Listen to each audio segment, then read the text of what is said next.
This is the November 8th, 2012 meeting of the Jefferson City Planning and Zoning Commission. My name is Ralph Robinette. I am the chairman of the commission and will preside over this meeting. We'll now introduce our commissioners, our city staff, and our council liaison, starting with you, Mr. Councilman. Mike Lester. I'm Bill Newbert. I'm the alternate liaison to the Planning and Zoning, 4th Ward City Council. Chris Jordan.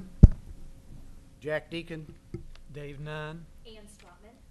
Dale Vaughn. Dean Dutoy. Kevin Thaining. Chris Yarnell. Ron Fitzwater. Shane Wade, city staff. Eric Barron, city staff. Janice McMillan. Jeremy Cover, associate city councilor. Okay, we would like to welcome our assistant city councilman, Jeremy, and also Kevin and Ron. This is their first meeting, so welcome, gentlemen. The city code authorizes 9 regular members and 3 alternates. Alternates are designated to vote upon the absence or disqualification of regular members. A quorum of 5 members or alternates is necessary to conduct business. I declare that a quorum is present. Regular members absent tonight are Bob George and Bunny Tricky Cotton. Therefore, Kevin, you are allowed to vote tonight. Are there any members who wish to disqualify themselves from voting on any of the agenda items? Seeing none, the voting members then will be Jack Deacon, Dean DeToy, Chris Jordan, Michael Lester, Dave Nunn, Chris Yarnell, Dale Vaughn, and Kevin Thaining.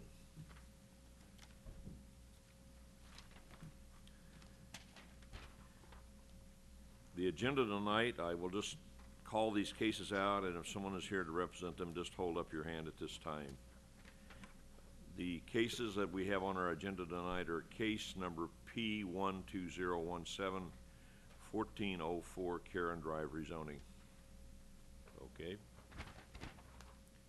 Case P12018, 1850 Route C rezoning. Okay. Case P12019, zoning text amendment. I believe staff will present that when we get to it. Case P12020, final plat of Loggy Rib subdivision. Okay. Do any of you wish to have a continuance at this time under any of these cases? Seeing none, staff report on the format of the hearing and order of testimony. Thank you, Mr. Chairman. I would like to briefly describe the procedures of the Planning Commission. The proceedings of this meeting are being recorded, so I ask that when you speak, please step to the microphone and give your name and address for the record.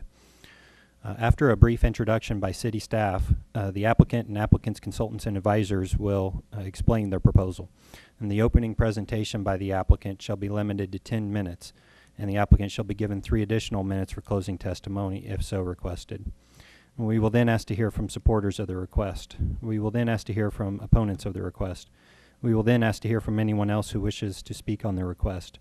And the testimony from supporters, opponents, or other interested parties shall be limited to 3 minutes each, and rebuttal testimony shall be limited to 5 minutes unless permission is granted by the Commission for additional time. City staff will then describe the proposal and make their recommendations on the request. In order to reduce the time necessary to hear an application, reference to printed material, including staff reports, applicable findings, ordinances, and/or statutes, shall not be read into the record unless directed by the Commission. And the staff reports and recommendations, if any, on any matter before the Commission shall be presented to the Commission before the Commission acts on the matter. The Commission will then close testimony from the floor. And prior to motion or discussion on the case, the Commission will discuss the proposal and publicly make its determination with reasons. And the form of the motion shall be positive. That is, the motion shall be made to accept the request as presented or with any modifications, stipulations, or conditions. And a final vote will then be taken, ayes in favor, nays opposed. And the chairman shall announce the results of the vote, specifying the number of votes cast in favor and the number of votes cast against. And the following documents are entered as exhibits for all items under consideration at this meeting. the City Code of the City of Jefferson as amended, the Comprehensive Plan and Land Use Map, copies of applications under consideration, a list of property owners to whom notices were sent, the affidavit of publication of the public notice in the newspaper, copies of drawings, plans, and or renderings under consideration, letters or memoranda from staff, the staff reports, minutes of proceedings, letters, photos, memoranda, or other materials submitted by the public or the applicant, and the rules of procedure for the Jefferson City, Missouri Planning and Zoning Commission. And these items are public record and are available for inspection in the Department of Planning and Protective Services or through the Office of the City Clerk. And please be advised that any items that are presented, distributed, or circulated, or otherwise received pertaining to the cases under consideration tonight become the property of the Planning Commission. This includes any photographs, drawings, renderings, petitions, and letters. Thank you. We now move for the adoption of the agenda. No one has asked for continuance, so the chair would entertain a motion to adopt the agenda as printed. So moved. Second. All in favor indicate by saying aye. Aye. Opposed, nay. We have adopted the agenda. Also in your packet, you have the minutes from our last regular meeting, September 13th, 2012. If you'd like a couple minutes to look at those to see if there's any revisions that we need to those.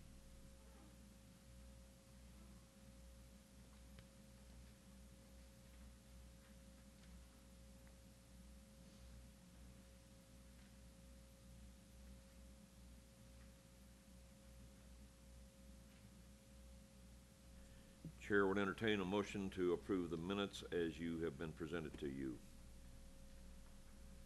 Mr. Chairman, I'd move that we approve the minutes as presented. Second. All in favor indicate by saying aye. Aye. Opposed, nay. You have approved the minutes.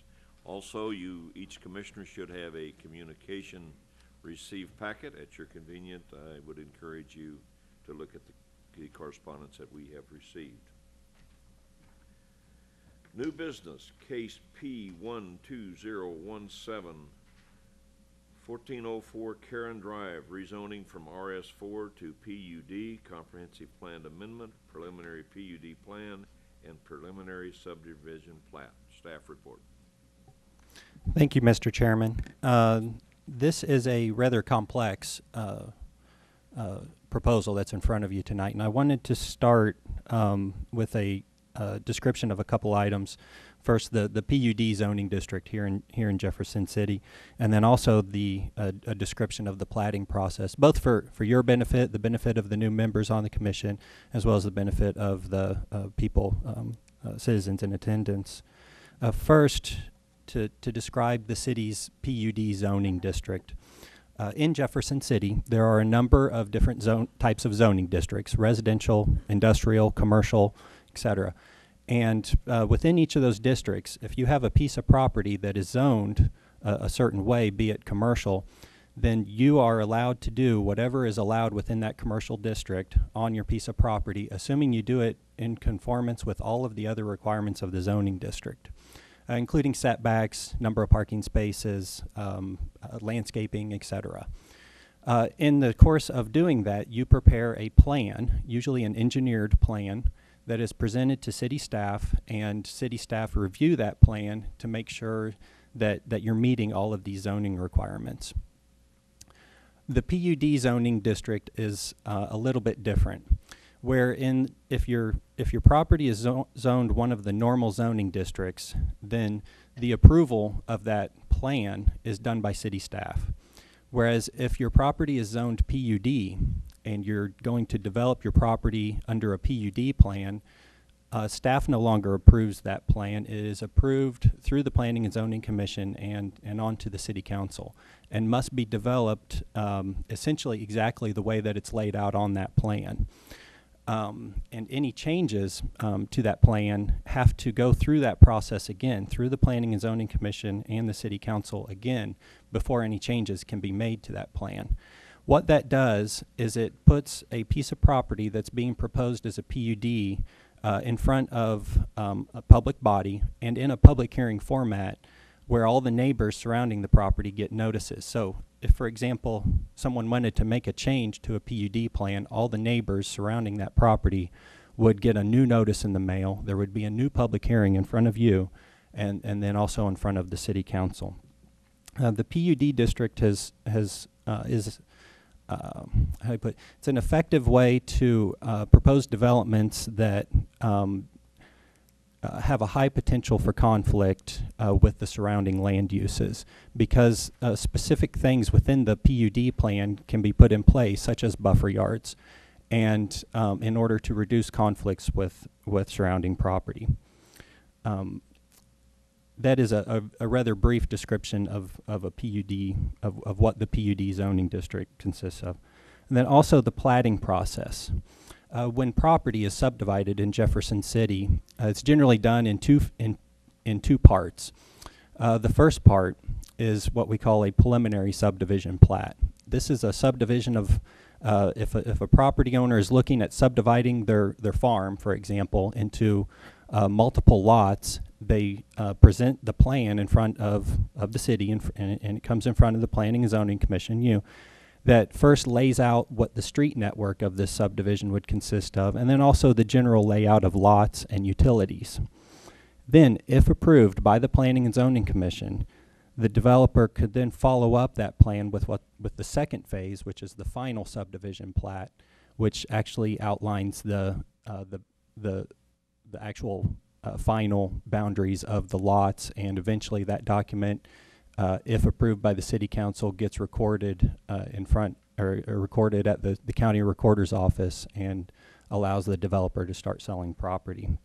I wanted to kind of lay those two things out again for the benefit of the new members and the citizens here, because as I said, this is a fairly complex proposal that touches on a number of different items. The request comes in 4 parts. First, a rezoning of property from a single-family RS4 zoning district to a PUD, planned unit development district. Second, a preliminary PUD plan for that portion of the property that they're wanting to rezone to PUD. Third, a preliminary subdivision plat that includes the PUD zoned property, but then also several single-family residential lots outside of what would be contained within the PUD area. And then fourth, an amendment to the comprehensive plan, development plan map, in order to support the proposed PUD plan. First, to orient you to the location of this request. The address of 1404 Karen Drive is actually the address of a house that is on the property. And I'm going to use a laser pointer, and I can only point at one screen, so I'm going to choose the one closer here to me. And right there is 1404 Karen Drive.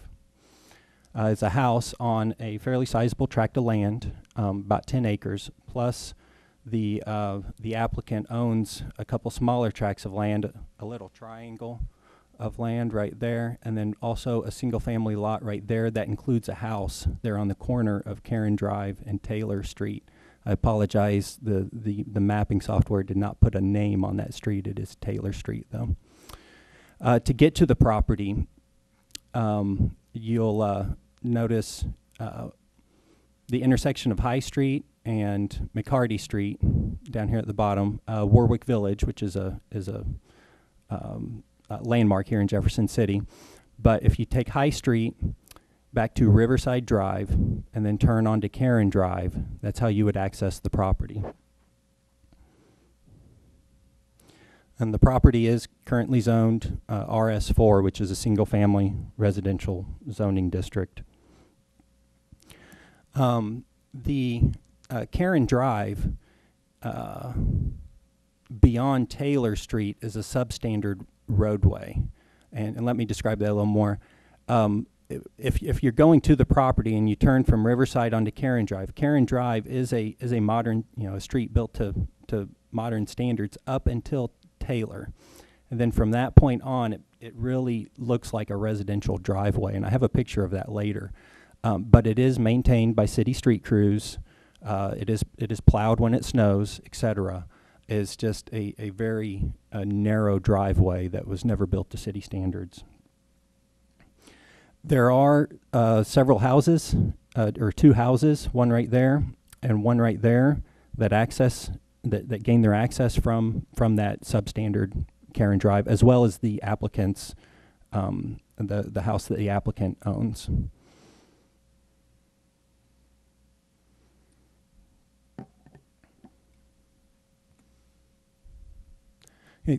This is an aerial photo of the property from 2011.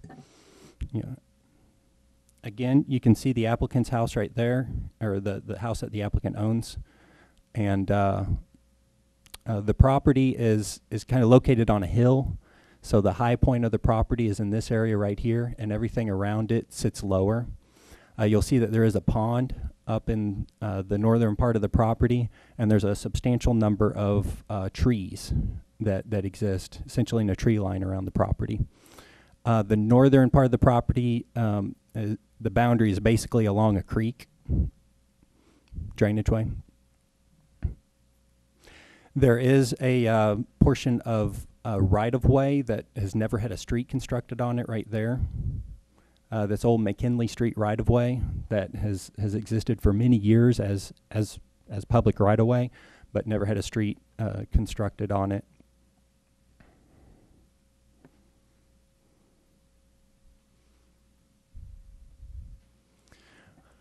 This is the development plan that the applicant has put forward.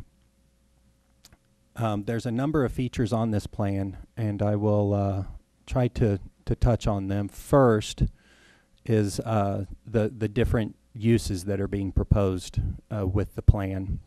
Now, first, to orient you, over here on the left is Taylor Street, and then this is Karen Drive. And again, Karen Drive, the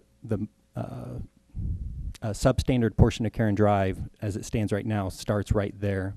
And what the applicant is proposing to do is to plat plat a 50-foot right-of-way in order to meet modern right-of-way width requirements, and reconstruct Karen Drive into a cul-de-sac street as shown on this plan, and to plat 5 lots in a subdivision plat, 4 of them single family and 1 a very large lot as a multifamily apartment complex lot.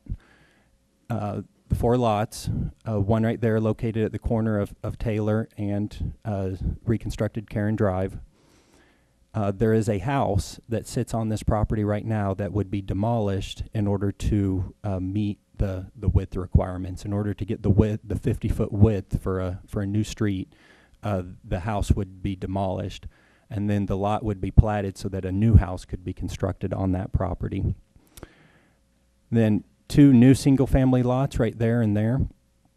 These are platted because across the street is, again, the 2 existing houses that are not owned by the applicant, sitting directly across the street, as a way to buffer them, as well as other properties along Taylor Street from the multifamily portion of the property. Then the 4th single-family lot would be drawn around the applicant's existing house that he owns, so that it could be transferred as a separate lot. And then, of course, the large lot is what is being proposed for a PUD, planned unit development zoning designation, in order to support this plan. The plan consists of constructing 6 fourplex residential buildings, as shown, around the cul-de-sac bulb. Each of the buildings would have 2 units facing forward and accessed by a driveway with garages on the front. And then in the rear, there would be 2 units facing backwards on the lower level. So it'd be 2 up, 2 down, so to speak. And again, with the 2 units at the rear having a garage as well.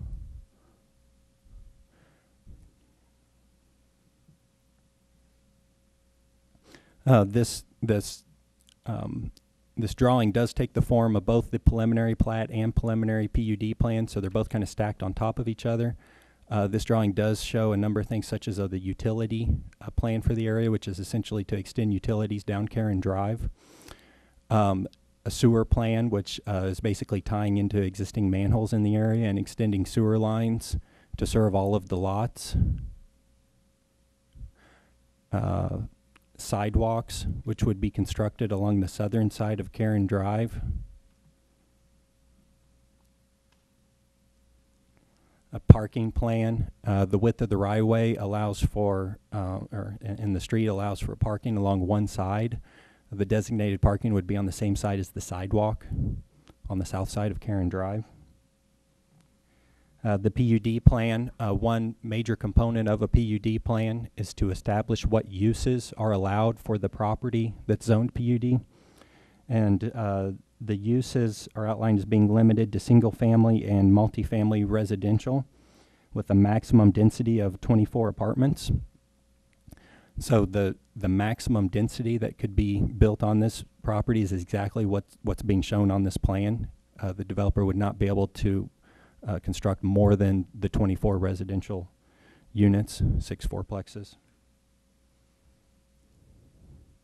The building design of the buildings is contained in the PUD plan and includes brick facade on the front of the building and on the lower level of the sides and the rear of the building. So it would be brick basically for the front of the building, then brick halfway up the back of the building, because the back of the building would be 2 stories tall.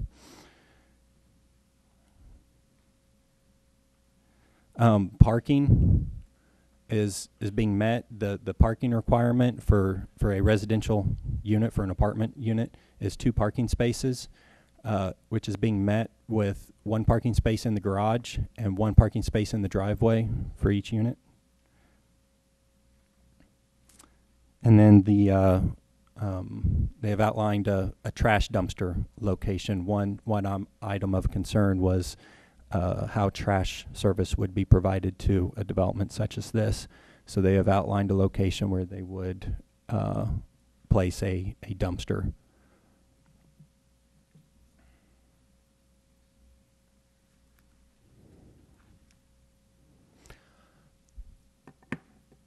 Those are the major items of the preliminary PUD plan and plat.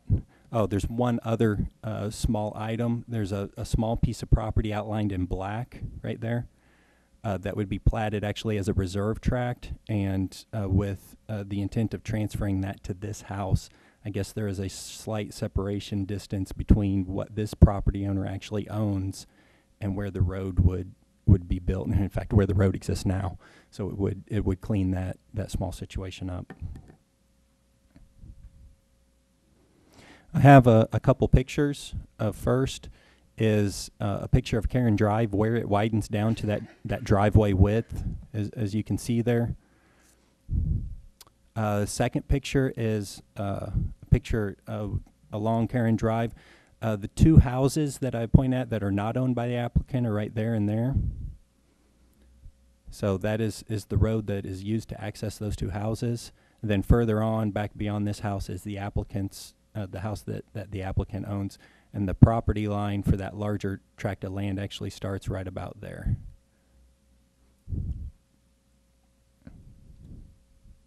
And then a picture of the existing house on the corner of Karen Drive and Taylor Street. This house is fairly aged. It, according to Cole County records, was originally constructed in 1896.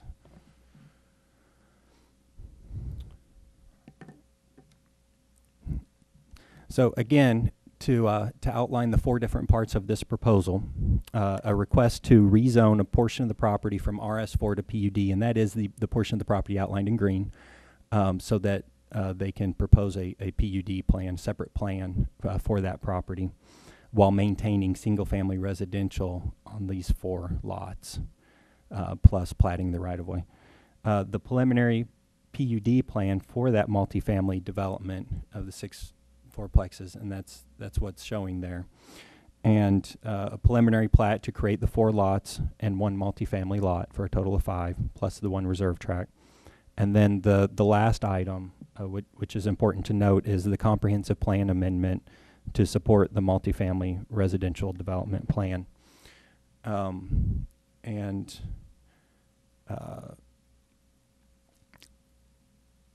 With that, Mr. Chairman, I'd like to jump forward which is a little out of the ordinary, into the actual staff recommendation, because I think it's important to lay some of the staff recommendation out before the public hearing portion of this case commences.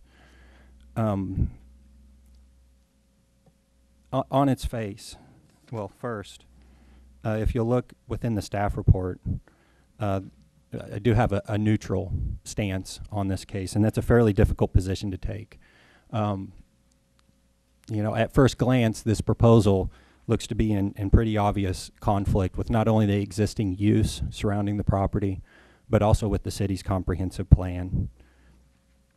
But at the same time, there are several strengths that are associated with the proposal because it's being brought forward in a PUD manner. First, to touch on the comprehensive plan part. Up on the screen is the current zoning, and there's 3 slides I'd like to go through, each of them a different zoning or land use type of map. The first one is the current zoning of this entire area. As you can see, this property that's outlined, and what I've outlined there is the multifamily residential, you know, apartment lot that they are proposing. And as you can see, it is completely surrounded by single family RS4 zoning. There is some RA2, which is an apartment, high density residential zoning, that is not far away. But I want to point out something about this area here on the next 2 slides. First, the current land use. This is a land use map of the area taken from Cole County records. Now, the various colors, first to yellow is a single family residential category. Brown is a duplex category, and then the green is a multifamily residential category. There are many other colors there, but I wanted to touch on those 3. The area that is zoned multifamily residential has primarily been developed as duplexes or remains single family residential. So while it's an apartment zoning just down the street from this apartment proposal, it was actually developed with mostly duplexes, with a couple exceptions right there. Also, you know, all of this property has direct access to High Street. And then the next slide is the comprehensive plan development plan map. This is the map it's the digital map form of the map that's contained within the comprehensive plan.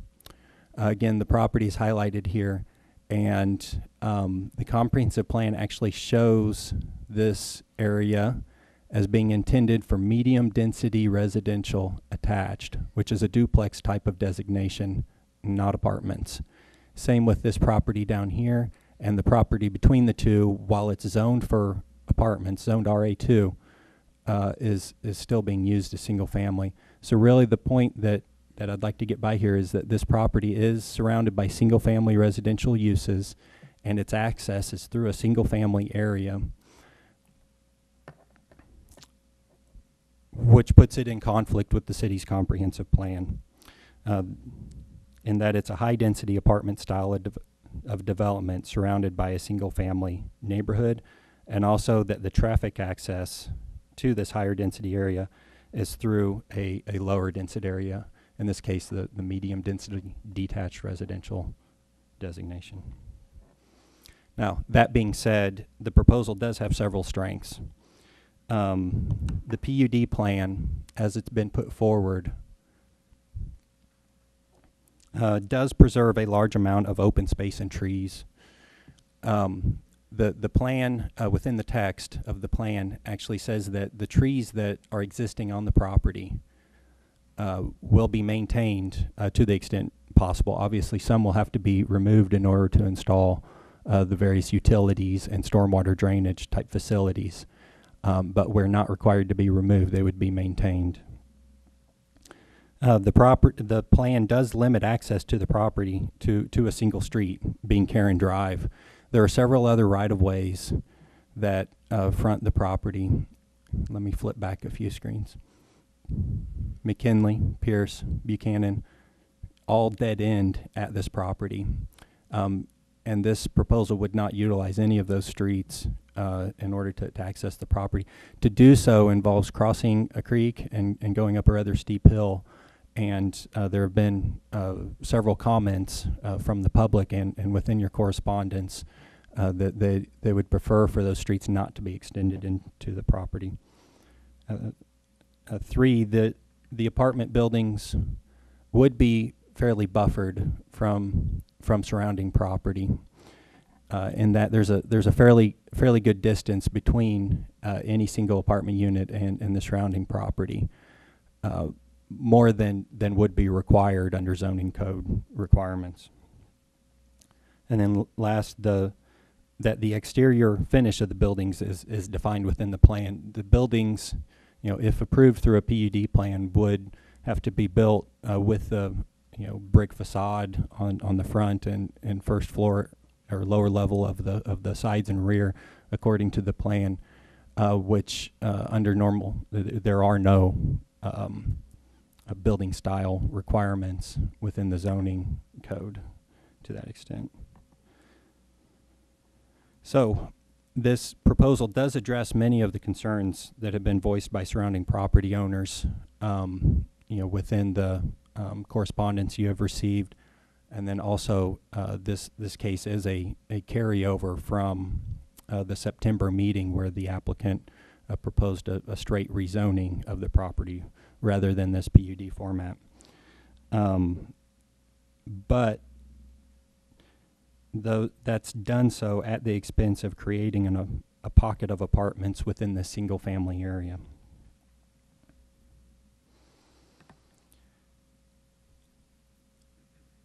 I believe that's all I have. I would be happy to answer any initial questions that anyone has. What is to prevent him from opening up any of those streets, even McKinley?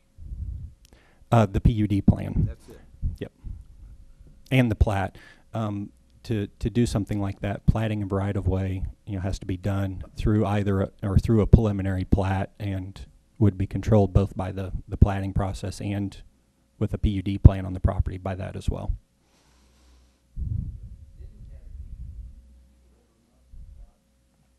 That is one item that is worth noting, is that the property, as it's currently zoned, well,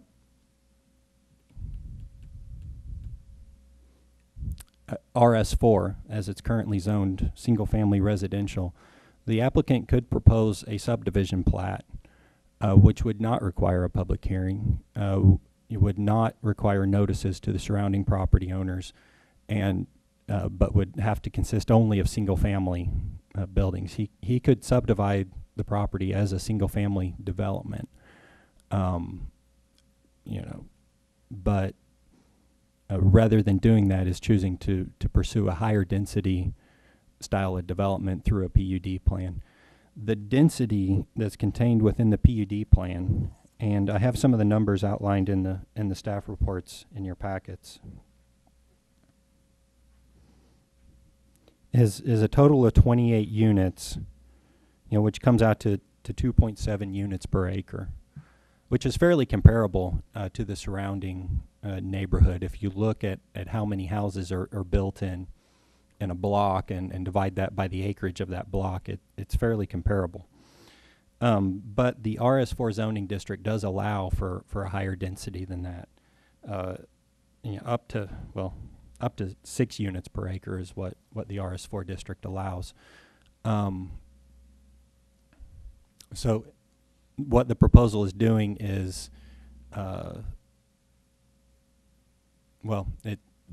it's obviously a divergence from any type of single-family residential subdivision.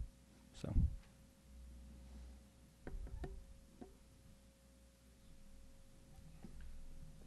Eric, if you could go back to that slide 3 with that layout. Running from the northwest corner to the southeast corner. What is that? And that's actually a vacated right-of-way. There was a right-of-way, and I forget what Water Street? Yep, Water Street right-of-way used to go through the property, And please, a lot of the right-of-ways that were platted in this area were done so many years ago. And that's one of them, and existed as right-of-way for many years. In fact, we discovered that it was right-of-way in the process of speaking with the developer. So it has been vacated? And it has been vacated, yes. Now, other right-of-ways in the area have not. For example, this one right here continues to exist as right-of-way. You know, a future vacation of that, you know, obviously could be proposed, but has not, so.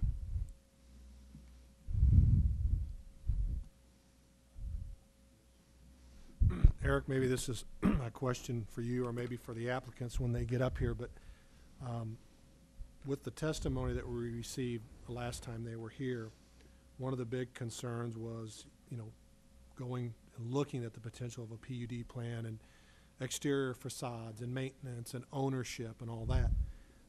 With all that you've given us thus far, from what I see, it appears that we would be creating one lot with 6 buildings, a total of 24 units, which include a dumpster location. To me, this kind of sounds like it's a complex development, if you want to call it that, you know, where they're all under one ownership.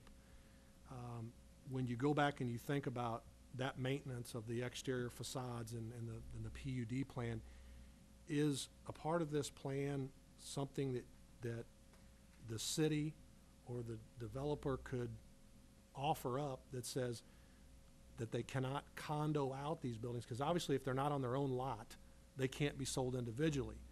But we all know how the condo laws are in Missouri and in Jefferson City, that they potentially could come back and write the condo association around that and then sell off building 1 and 2 and 3 and 4 and 5 to individual people. Then all of a sudden the city has a nightmare of trying to say, well, the maintenance was supposed to be this and we were supposed to do that. Is that something that's even legal for this commission to look at, to say that it shall be contained underneath one ownership and not be allowed to be condoed, or because of the type of construction that will take place, you couldn't condo it or something like that? Or maybe that's something that the developer would offer up and say, this is a complex as a whole, and that's the way it's being proposed tonight. Okay, well, first I'm not going to comment on whether or not it's legal. Luckily, we have an attorney here that can answer that question. It is not customary for the city, certainly, to place conditions such as that on a proposal. The condo laws of the state, you know, are in many respects separate from that zoning law. We view a piece of property that's zoned multifamily residential simply as being multifamily residential. Whether it's developed as apartments or condoed out into individual condominium ownership does not matter from that perspective. You know, yes, there are concerns about maintenance, things like that, but they're really not zoning concerns. Those are nuisance and property maintenance type concerns. Usually it's the other way around. Usually people are wanting to ensure that a condominium development is not going to be developed as apartments. But from a zoning perspective, we do not view a difference between the two. It is simply multifamily. Okay. I just want to clarify that if the PUD plan did not pass tonight, and if Mr. Block wanted to, he could, the way it's zoned now, RS4, could, I saw on a couple of Exhibit 10, he could potentially do 27 single-family lots the way that it sits now. Yes, and I'll try to get that exhibit up on the screen here in a moment. Okay. that you're looking at, so the rest of the people in attendance And he can could see it. Also extend those roads into that. Yeah, or I might leave him to answer that question directly. But to answer your question, he would still have to propose a preliminary subdivision plat, which would still come in front of this body. But if it's in conformance with, with the normal things that are looked at for a subdivision plat, ensuring that the street network makes sense, the utility plan makes sense, and the lots all meet the minimum standards for that type of zoning district, then it's essentially something that, would be in an approvable form, and would not require a public hearing. So neighbors would not be notified of the case coming in front of you. It is basically, it's a right of a property owner to subdivide their land in accordance with the zoning code requirements. So yes, he could. But it is worth noting that the PUD plan, if it's approved tonight, would still go on to the city council for final approval. Mr. Barron, we have a pretty good idea of what the buildings are supposed to look like, but I didn't see anything about what the dumpster site is supposed to look like. Do we have any information on that? No, I'm afraid I don't. No, and I might let the applicant address that. But certainly within the PUD plan, conditions on what that would consist of can be placed in that plan by this body.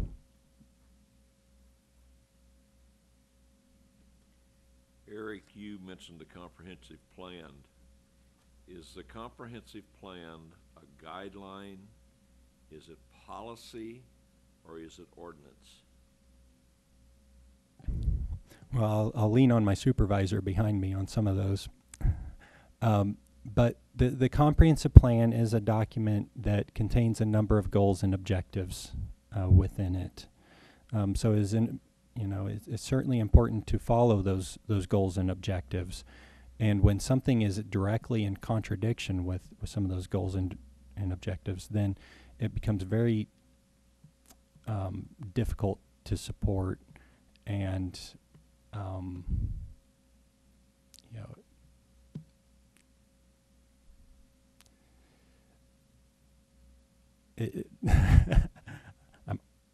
might just leave it at that. If the comprehensive plan does not support a proposal, then it really has no legal basis to be approved. This particular proposal is touchy in that regard, in that it's obvious that it's surrounded by a lower density, lower form of residential on all sides. But at the same time, the density that's contained within the proposal is similar to what's around it. If the proposal were stacking as many residential units as was possible in a high-density residential district, then it would be in very serious conflict with the comprehensive plan. But as it's laid out, it's the density level is fairly comparable to what's around it. It's the style of the building that contradicts what the comprehensive plan is seeking, in that it's an apartment building surrounded by single-family residential. Luckily, we have bodies of volunteer citizens to help us decide such things as what's more important, the density of a piece of property or the style of building on it. And that's really the crux of the matter.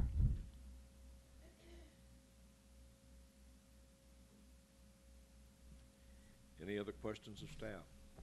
I'd like to hear the answer to your original question. Well, he kind of danced on me, yeah. Yeah, he did. Maybe Ms. McMillan could answer that. I'll question a answer little that. better. The comprehensive plan is a community's vision for itself, and it's adopted by resolution, which means it's a policy.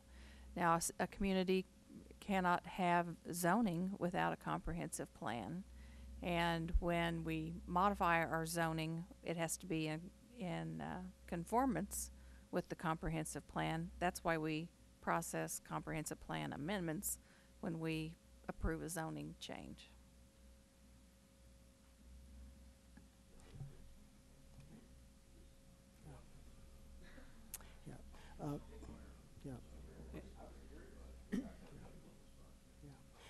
Eric, when you mentioned the density, is that the density for the whole area, or how does it relate to the density of the footprint of?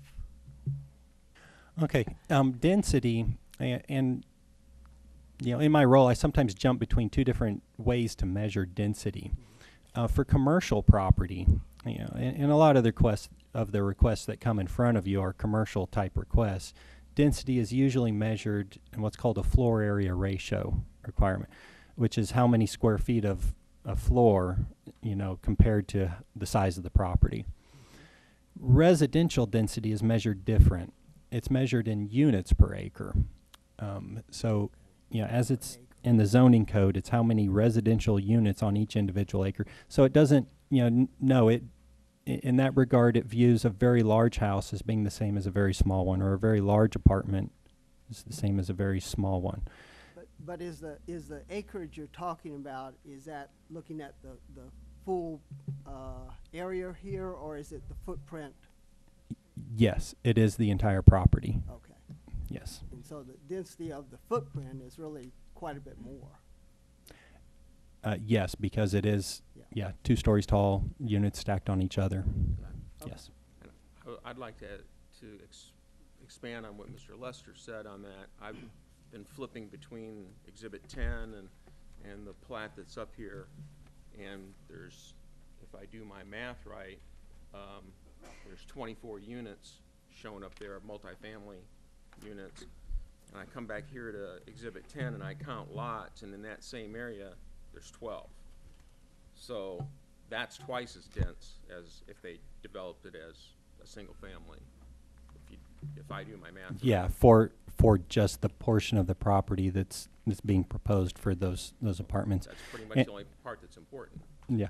Again, I mean, a component of the PUD plan is the establishment of the open space as well. And that's one of the benefits of the PUD plan, is that there would be a large amount of space that's left untouched, so to speak, or undeveloped at least, left treed where there are trees existing. But again, that's at the expense of a higher density and higher form of building, you know, apartments on, you know, the portion of the property that is proposed to be built on. Thank you.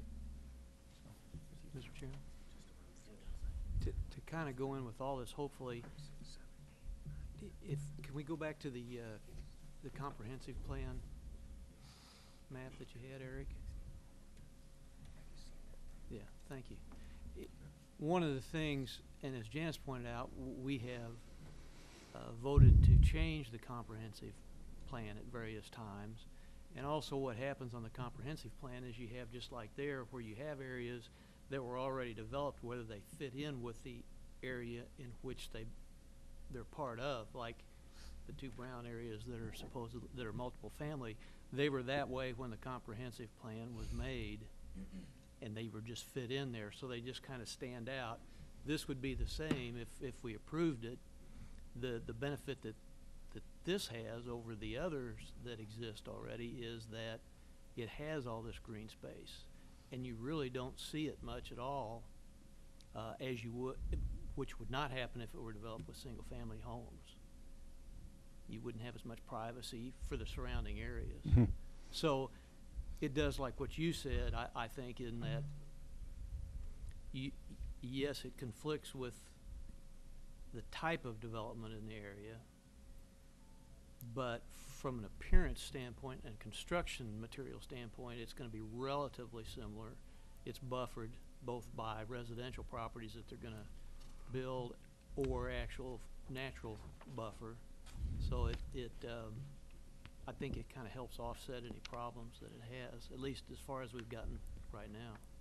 So I don't see that it hurts the comprehensive plan.